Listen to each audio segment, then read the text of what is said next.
Today I want to talk to you about the last book of the Amber Oak series. And I'm very excited because it's called Amber Oak and the Master of Illusions.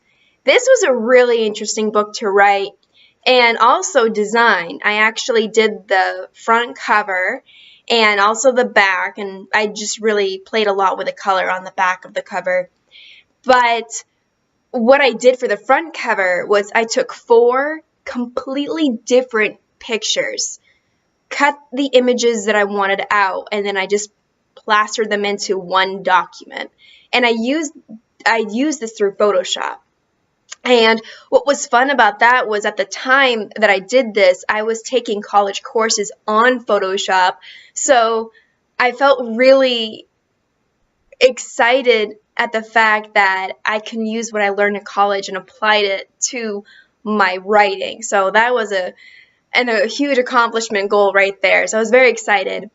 But another thing about this book is that it was the first attempt I've ever done at connecting any of my Amber Oak books. Up until this point, they were all disconnected, and it was more like random mysteries that Amber solves. But at this point in the prologue, which is the first time I ever did, I wrote the prologue for this book, and I was trying to connect it to another short story from a way back book. And I was thinking about that, and I'm like, it's still not working. Even though I connected it, it still wasn't enough of a connection. It was just hanging on by a thread. So looking back, that's kind of funny.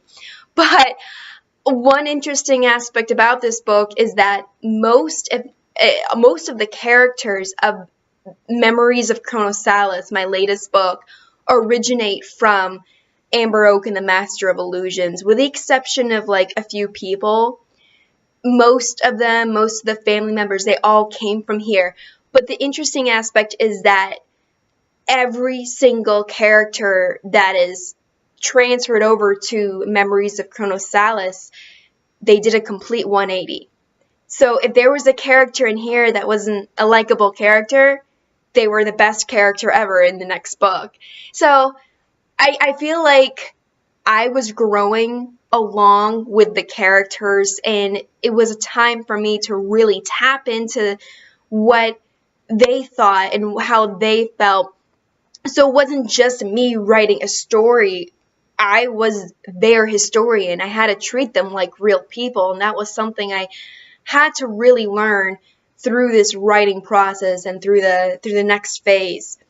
And including the scenery in the next book, Memories of Chronosalis, you have locations that are worlds. Well, in the Masters of Illusion, they weren't worlds, they were countries. And the more I thought about it, the more it would work a lot better to make them worlds, because they are just so vastly different than just a normal country. They're not usual. They're weird. It's really weird to explain it, but if you ever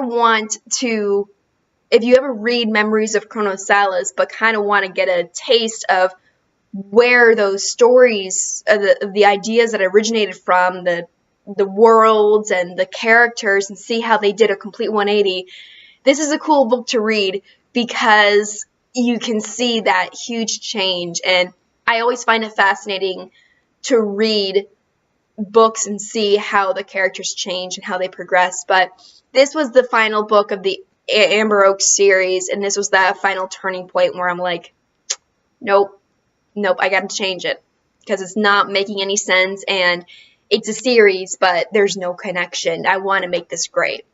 So that is the Amber Oak series. It's the last of the actual series, and stay tuned for the next episode of Behind the Book, because then I'll be going to really great details about Memories of Chronosalis, my 7th book.